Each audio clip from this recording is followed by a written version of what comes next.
Allahumma shalli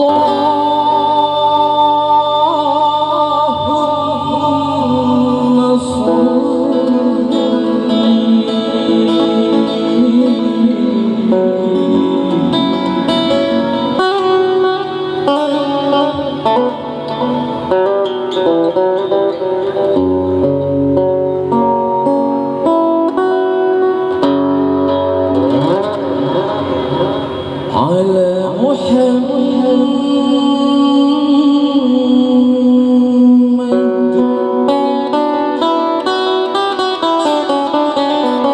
Allahumma ala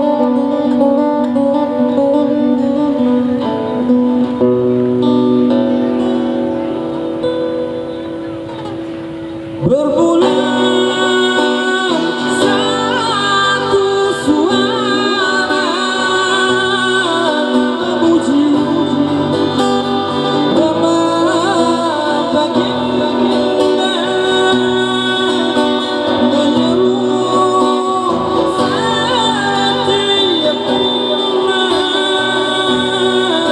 menyampaikan salam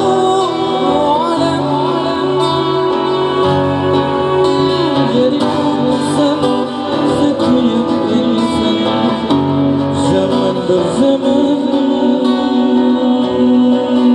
Kita warisan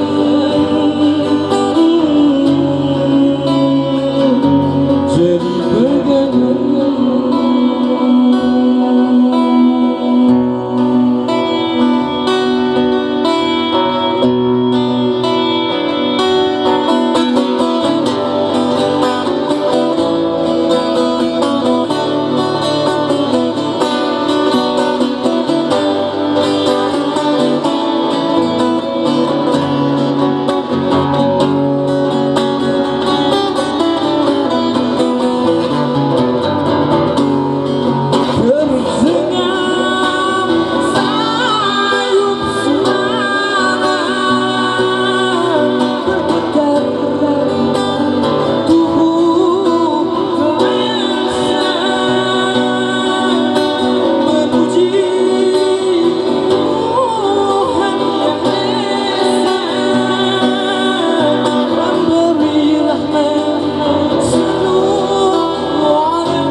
Terima kasih, terima kasih, terima kasih.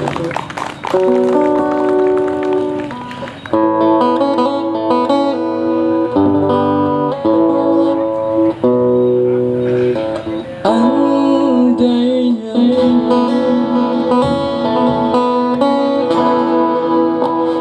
aku berdaya, kan ku coba, kan untukmu sebagai kenangan kita, kan ku buktikan untukmu aku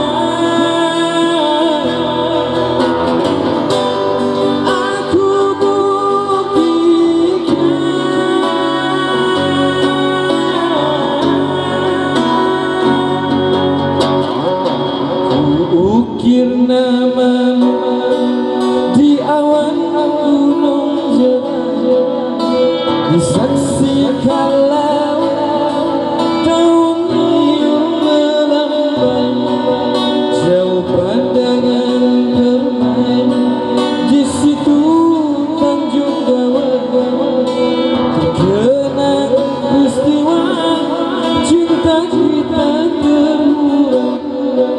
Oh indah peristiwa cinta kita di pantai Merdeka.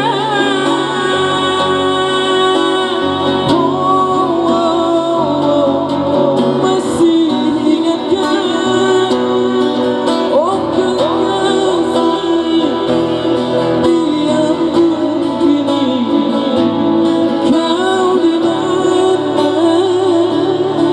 namun dengarlah lagu ini, cinta kita di pantai Merdeka.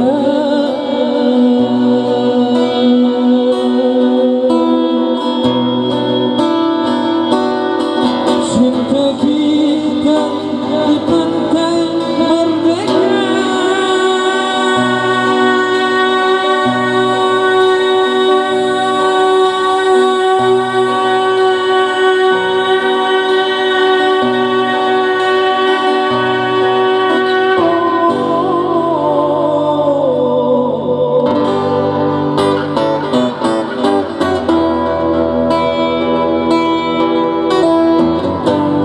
Cinta kita di pantai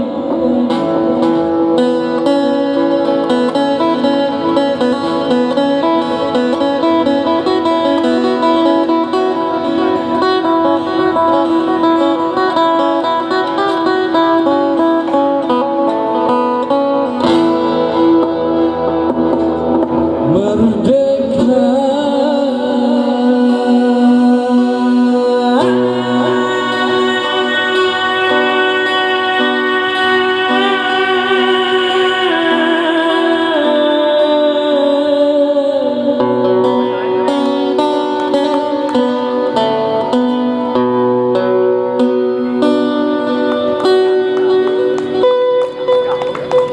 Terima kasih.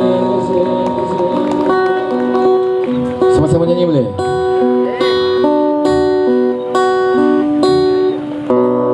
Lagu Selagi Dari Rindu. Yang tadinya Cinta Pada Mereka, yang secita Tan 93 untuk Bulan Tropika Tabur 9 untuk Kedama Jembara.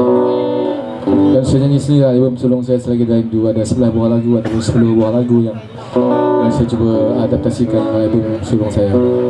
Dan inilah lagu Selagi Ada Rindu yang dalam YouTube hampir juta-juta juga dengan saya seluruh Malaysia.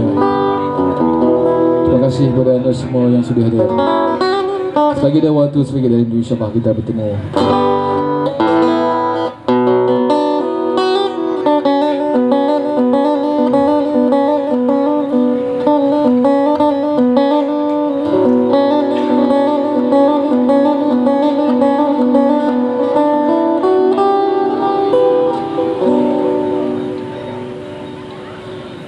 Selagi ada bulan mentari,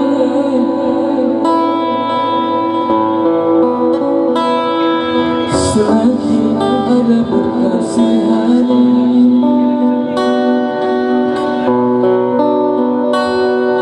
selagi ada bulan dan bintang, selagi ada berkasih sayang.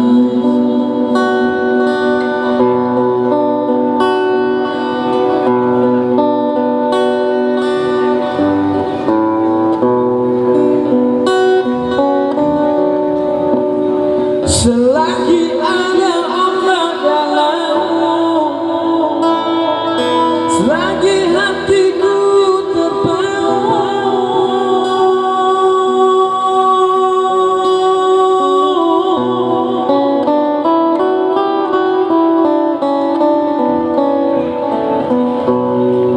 selagi ada turunnya hujan, selagi ada rahmat Tuhan,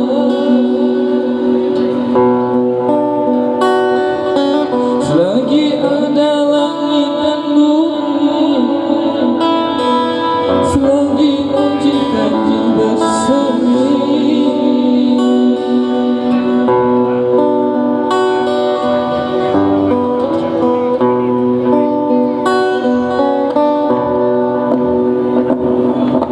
selagi ada waktu,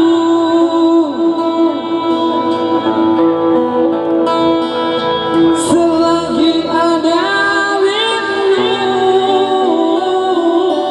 biar mengibu mataku,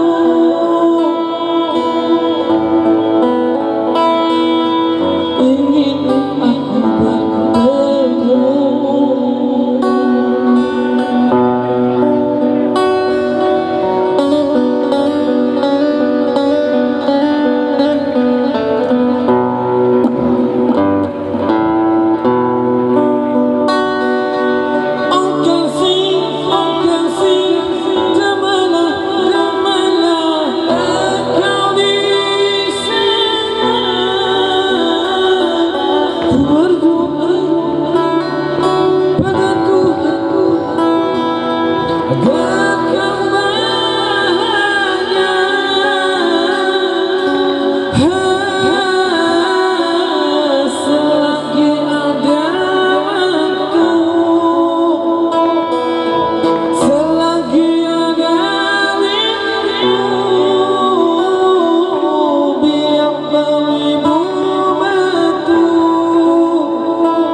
Selagi ada langit dan bumi,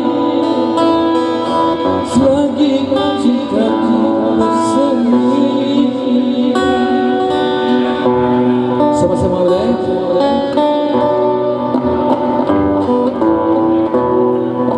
Selagi ada waktu, semua sekali.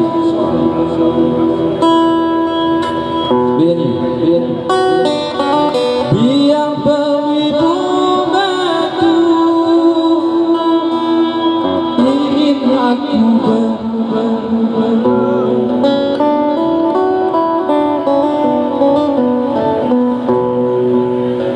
oh kasih jamalah engkau di sana, ku berdoa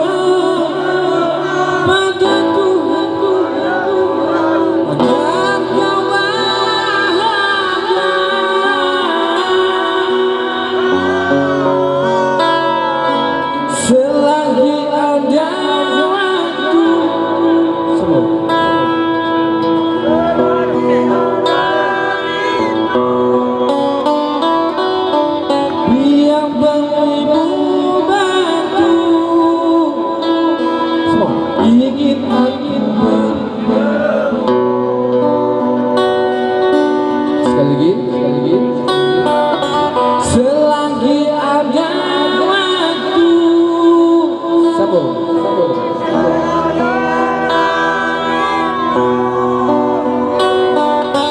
biang beribu batu ingin aku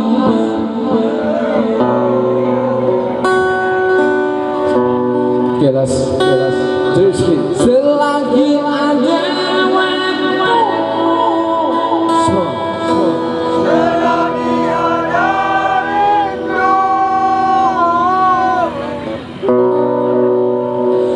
selagi ada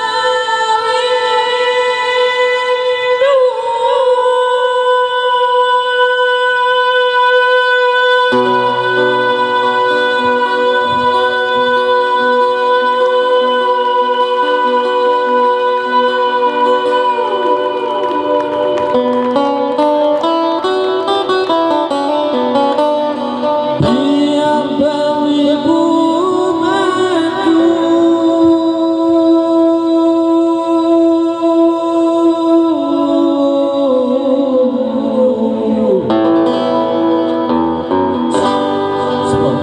ingin aku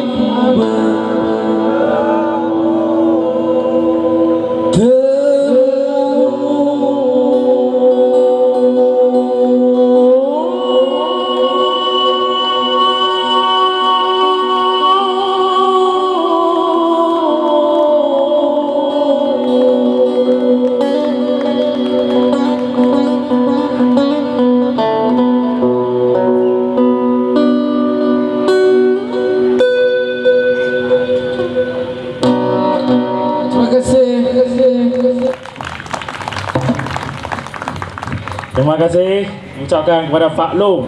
Sekali lagi tepuk tangan untuk Pak Long. Macam mana? Okey. Boleh lagi ya? Pagi lagi. Okey. Untuk makluman semua, pagi tadi di Batuas kita telah menganjurkan satu program kayuhan rakyat. Hapuskan tol jabatan pertama Pulau Pinang. 600 penyertaan. Di belakang ni ceramah kebangkitan rakyat adalah program kesinambungan pada program kita pagi tadi. Siapa orang kuat di belakang? Antara dia ialah saudara Amer kita. Satu tepukan untuk Amer, Ketua AMK Pulau Pinang. Siapa lagi orang kuat? Antara dia adalah saudara Zulkifli Mak Lazim, Tauke hapuskan tol jabatan Pulau Pinang. Tanpa buang masa, saya menjemput Zulkifli untuk mengisi pentas. Kita dengar apa dia hapus yang dicerita sangat ni.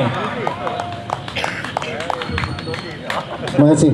Assalamualaikum warahmatullahi wabarakatuh. Alhamdulillahirabbil alamin wassalatu wassalamu ala asyrafil anbiya wal mursalin wa ala alihi washabbihi ajmain. Yang bahagia Saudara Zainal Fakar, pengurusi pentas pada hari ini, juga seorang wartawan bagi Penang Mutiara, iaitu akhbar bagi milik Kerajaan Pulau Pinang yang saya raikan bersama pada hari ini. YB Ravin turut hadir.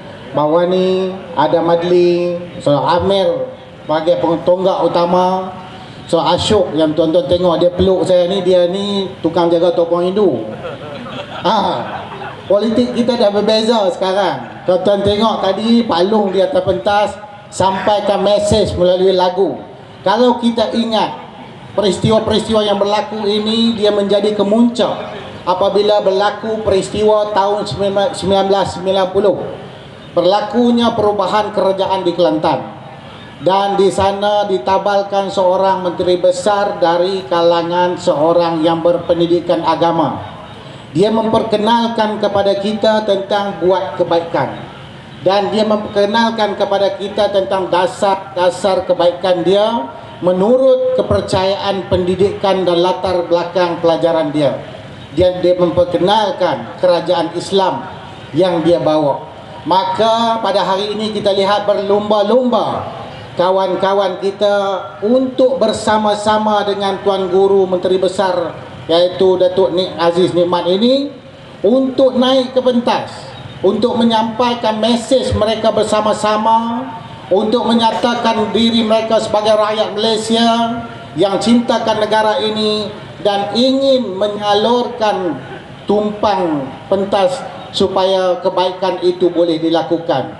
Hari ini pentas ini telah menyampaikan sejarah tadi. Pak Long selagi ada rindu ada di pentas untuk menyampaikan mesej tentang kehebatan Rasulullah. Apa yang dibawa sama dengan Menteri Besar Kelantan, cuma yang tadi bercakap, yang ini menyanyi. Mereka memperkenalkan laqad kana lakum fi rasulillahi uswatun, memperkenalkan tentang kekuatan, contoh, tauladan yang baik untuk kita amalkan. Dan dari situlah berkembang dari hari ke hari artis bersama-sama dengan pentas-pentas politik. Tak pernah berlaku dulu kan, hari ini berlaku. Ini suatu perubahan politik yang besar. Tadi tuan-tuan saya bagi tahu saudara Ashok, dia seorang jurutera, tapi dia juga sebelum subuh dah jaga tokong kuil India. Saudara Bin adalah seorang daripada Jawatankuasa Wakaf Hindu di Pulau Pinang. Mereka telah menjadi seolah-olah kawan dan saudara kita dalam menyatakan kebenaran demi kebenaran kepada rakyat. Ini tidak berlaku dulu. Kita bermusuh di kalangan kita, kita bergaduh di kalangan kita, kadang-kadang perkara yang tidak ada local standard, tidak ada suatu asas yang kuat, kita bergaduh. Sekarang kita tahu bahawa pergaduhan diperbesarkan lagi di Lahad Datu. Kita tak mau sentuh Lahad Datu. Saya nak sentuh tentang hapus, saya penceramah hapus, tapi nak cerita tentang bagaimana perkembangan ini berlaku. Apabila Kelantan berkembang menyatakan kebaikan dalam kehidupan kita di rumah, Menteri Besar Kelantan memperkenalkan rumah 3 bilik. Masa tu kita belum ada dasar perumahan. Hari ini semua mengikut dasar-dasar tadi. Dia memperkenalkan cuti hujung minggu 2 hari setiap minggu, Sabtu dan Ahad. Walaupun peringkat awalnya semua orang kata dia merepet, dia gila, dia merosakkan ekonomi boleh bankrupt, Malaysia boleh runtuh, pelabur takkan datang. Tapi hari ini seluruh Malaysia cuti 2 hari seminggu. Betul? Ya, 20 tahun. Perlukah kita tunggu lebih 20 tahun lagi untuk jadikan Malaysia lebih baik? Berlaku kehadiran anak muda yang luar biasa memperjuangkan perkara-perkara yang kita rasa pelik. Di Kelantan, tuan-tuan dengar cerita royalty, menuntut royalty minyak. Seorang budak muda, rambut dia macam sarang tebuan, bro, macam alikat. Dia mula memperkenalkan tuntut royalty minyak Kelantan dan didengar oleh kerajaan negeri Kelantan yang prihatin rakyat. Dan tuntutan royalty minyak ini sekarang telah menjadi satu tsunami politik kepada Kelantan. Budak muda, budak biasa. Kita tengok Pak Long tadi, dia tak muda kan? Kalau bagi muda dia kena recommend 2 lagu lagi. Mereka ingin menyampaikan hasrat mereka untuk melihat Malaysia yang lebih baik. Impian mereka terlampau tinggi. Dan mereka memperkenalkan kalau di Kelantan. Kalau di Pahang kita dengar tentang linas, tentang hampas, daripada benda yang boleh merosakkan kita, diperjuangkan oleh seorang Cina yang bahasa Malaysia dia pun tidak berapa baik. Tapi hari ini linas telah menjadi salah satu titik hitam kepada kerajaan Malaysia. Mau tidak mau kena terima, sebab rakyat bersama-sama dengan mereka. Mereka terus menerus menggerakkan ini. Dan kita pernah dengar lagi anak, iaitu perjuangan anak-anak Felda yang menuntut supaya hak Felda ini diberi kembali kepada peneroka-peneroka Felda. Felda ini dulunya tidak ada hak milik. Dulu kerja pakai kupon, makan pakai kupon, seolah-olah pemerintahan komunis di China. Sekarang inilah baru data perjuangan anak-anak Felda ini, Felda dikembangkan.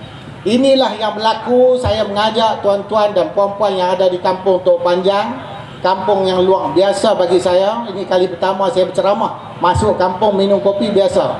Tapi ini bagi saya luar biasa. Saya nak bagi tahu bahawa di Pulau Pinang kita mempunyai masalah yang sama. Kita telah dibebankan, kita telah dihasut, kita telah digambarkan suatu perkara yang kita terima tanpa kita bertanya, iaitu tol jambatan pertama Pulau Pinang. Kita mula guna tol jambatan pertama ini ialah pada tahun 1985. Konsesi perjanjian kerajaan dengan syarikat untuk mengutip tol bagi membiayai, katanya, membiayai kos pengurusan ataupun maintenance cost akan tamat pada 2018. Tetapi kerajaan Malaysia di bawah Barisan Nasional yang nak jadi hero di belah Datu tu telah menyambung konsesi ini secara diam-diam sehingga 2038. Lagi 20 tahun kita kena bayar. Kita tidak ada jurutera ke DJKR kita.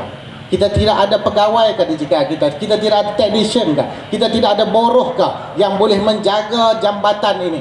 Jambatan adalah benda yang sama seperti jalan raya. Sebab itu di mana-mana saya kata, saya tanya semua orang, pernahkah mereka melihat tiang jambatan itu ditukar? Pernahkah mereka melihat jambatan Pulau Pinang tu rebeh, guna bahasa kita? Tak pernah. Jadi untuk apa pengurusan tadi? Untuk apa disambung lagi? Untuk memberi gaji lebih pada 30,000 pada pengurusnya? Untuk membayar sebahagian daripada kontrak-kontrak kepada beberapa orang kroninya? Kita ditipu dengan berita ini. Dan kami telah bersama-sama dengan sejuta sekarang rakyat Pulau Pinang untuk membentuk satu gerakan, bangun, menyatakan tuntutan hapuskan tol jambatan pertama ini supaya kita merdekakan satu jambatan dan kita jadikan dia jambatan rakyat supaya kita ada pilihan untuk kita lalu ke Pulau Pinang dan kita menurunkan kos pengurusan, kos sara hidup kita di Malaysia ini. Kalau siapa yang tolak perkara ini, dia pelik. Kalau siapa yang tolak seperti mana Abu Jahal bertanya kepada Rasulullah, kepada masyarakat, kenapa dia? Macam orang Yahudi bertanya, kenapa Rasulullah? Kenapa Muhammad dari bangsa yang lain? Adakah kita akan balik ke zaman itu?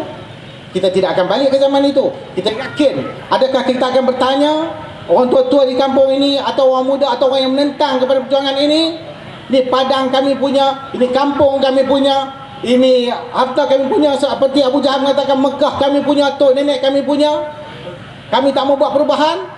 No. Kita sekarang sudah matang. Kita sudah berbeza. Pentas politik juga sudah berbeza. Dan pada hari ini saya mengajak tuan-tuan bersama-sama dengan kami. Tuan-tuan setuju atau tidak setuju perubahan ini tetap berlaku? Pulau Pinang jangan mimpi, takkan berubah. Politik Pulau Pinang takkan berubah. Kekal dengan Pakatan Rakyat. Setuju? Sebab itu saya katakan kita perlu memperkukuhkan kedudukan kita bagi mereka yang menipu kita. Dengan harta milik mereka yang masih ada di Pulau Pinang, kita punggah keluar. Cukup apabila pembesar kumpulan yang muda dulu ini, mereka menuntut penipuan-penipuan ini dibuang. Penipuan-penipuan melalui TV dan akhbar yang menipu tentang dasar dan cita-cita kerajaan untuk lebih baik, itu penipuan-penipuan yang besar ini dibuang. Baik, sebab itu pada hari ini kami bersama-sama di sini, di pentas ini, mudah-mudahan pentas-pentas kita selepas ini akan lebih baik dan lebih kukuh dan mengajak semua masyarakat. Kamu parti apa? Sebab itu kalau kita tengok di belakang tak ada parti, di depan ada parti. Kamu kumpulan mana? Kamu umur apa? Kamu harus bersama-sama dengan perjuangan 1 juta rakyat Pulau Pinang untuk hapuskan tol jambatan pertama Pulau Pinang. Sekian. Wabillahi taufiq wal hidayah. Assalamualaikum warahmatullahi wabarakatuh. Waalaikumsalam warahmatullahi wabarakatuh. Saya nak tanya, bagi yang naik motor, kita melintah jambatan, pecah tayar, ada orang tolak motor kita tak? Ada kita orang tolak motor kita tak? Kita bayar duit itu untuk apa? Kita pun tak tahu kita bayar untuk apa, betul tak? Ni yang naik kereta ni, duk kerja komputer sama macam saya, RM7. Kalau pecah, kalau rosak, kita tolak sendiri kan? Ataupun ada wakil daripada tol yang akan tolak? Tolak sendiri, betul? Bayar 150, betul? Kita bayar RM7 untuk apa? Lama sangat kita bayar sampai kita pun tak tahu tujuan apa kita bayar setiap hari. Saya nak cerita, Abang Zul, saya bukan penceramah apa, saya datang daripada Bara. Bantah Anugerah Kerakyatan Asli. Ini geng lain. Ketibaan Dr. Mujahid, AJK Balas Pusat. Hari ni dengan tongkat hari ni. Lagi tanya, kenapa pakai tongkat? Ha? Listen, listen, listen, listen, listen, listen. Saya tak payah sebut siapa dia nak main. Atas pentas boleh baca dah. Boleh baca? Kita jemput adik kita bawah ni naik ke pentas untuk mengisi aspirasi kita pada malam ini, insya-Allah. Satu tepukan yang kuat. Listen.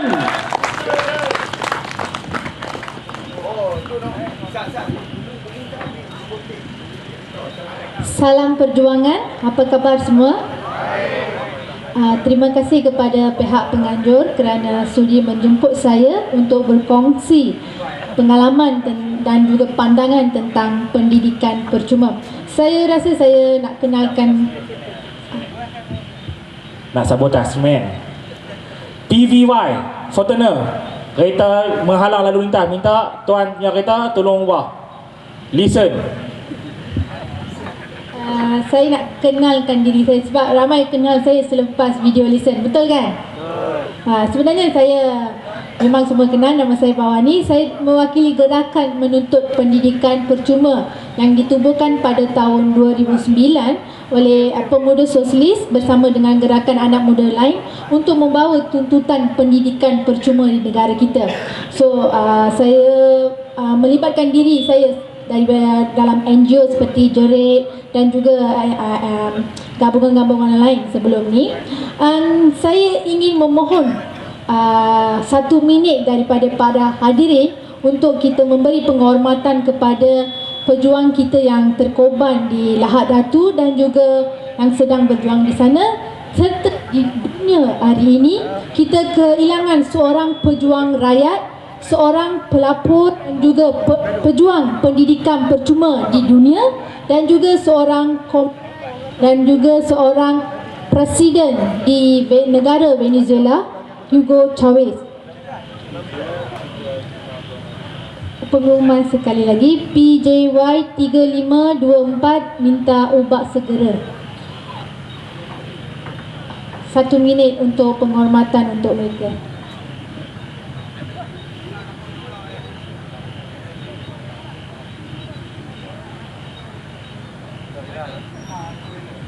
Terima kasih. Saya rasa hari ini saya nak berkongsi tentang pelapor dan pejuang pendidikan percuma di dunia hari ini, iaitu tentang Presiden Venezuela. Bagaimana sistem pendidikan di negara Venezuela yang mampu memberi pendidikan percuma kepada rakyat Malaysia daripada tadika hingga universiti. Kalau kita tengok di dunia hari ini memang ada banyak negara yang sudah bertahun-tahun memberi pendidikan percuma. Kalau kita tengok di Venezuela pada tahun 98,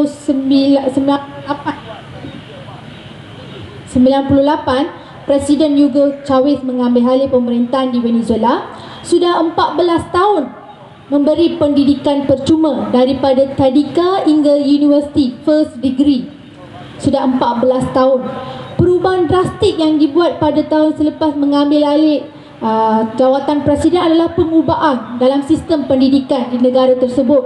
Sebab Presiden Hugo Chavez kata pendidikan adalah hak rakyat dan sebagai kerajaan perlu memberi keutamaan kepada sistem pendidikan di negara tersebut. Itu adalah langkah pertama dan drastik yang diambil oleh Presiden Hugo Chavez. Kenapa negara Venezuela boleh memberi pendidikan percuma? Sudah 14 tahun beri pendidikan percuma. Kalau kita tengok populasi di Venezuela,